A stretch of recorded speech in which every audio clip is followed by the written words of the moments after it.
लखनऊ, उत्तर प्रदेश और खासकर बिहार में छठ का विशेष महत्व है।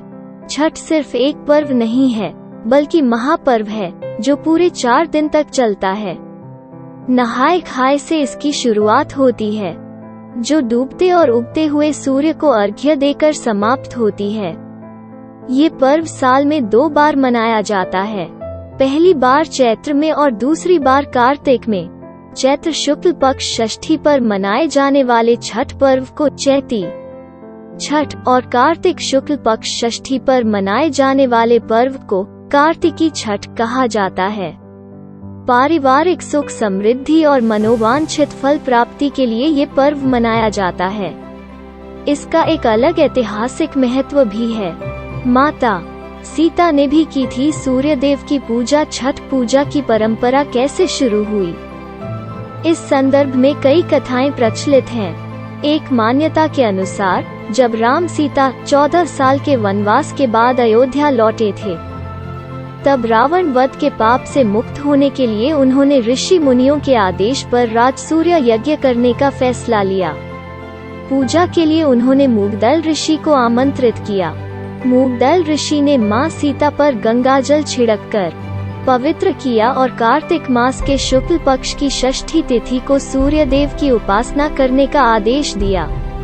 इससे सीता ने मूगदल ऋषि के आश्रम में रहकर 6 दिनों तक सूर्यदेव भगवान की पूजा की थी।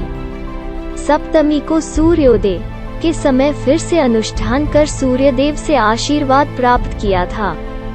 महाभारत काल से हुई थी छठ पर्व की शुरुआत। हिंदू मान्यता के मुताबिक कथा प्रचलित है कि छठ पर्व की शुरुआत महाभारत काल से हुई थी। इस पर्व को सबसे पहले सूर्य पुत्र कर्ण ने सूर्य की पूजा करके शुरू किया था। कहा जाता है कि कर्ण भगवान सूर्य के परम भक्त थे और वो रोज घंटों तक पानी में खड़े होकर उन्हें अर्घ्य देते थे। सूर्य की कृपा से ही वो महान योद्धा बने। आज भी छठ में अर्घ्य दान की यही परंपरा प्रचलित है। द्रौपदी में भी रखा था छठ व्रत। छठ पर्व के बारे में एक कथा और भी है। इस किंवदंती के मुताबिक जब पांडव सारा राजपाट जुए में हार गए, तब द्रौपदी ने छठ व्रत रखा था। इस व्रत से उनकी मनोकामना पूरी हुई थी और पांडवों को सब कुछ वापस मिल गया। लोक परंपरा के अनुसार सूर्य देव और छठी मैया का संबंध भाई बहन का है, इसलिए छठ के मौके पर सूर्य की आराधना फलदायी मानी गई। क्या है छठ का पौराणिक महत्व? इन कथाओं के अलावा एक और किंवदंती भी प्रचलित है। पुराणों के अनुसार प्रियव्रत नामक एक राजा की कोई संतान नहीं थी। इसके लिए उसने हर जतन कर डाले, लेकिन कोई फायदा नहीं हुआ।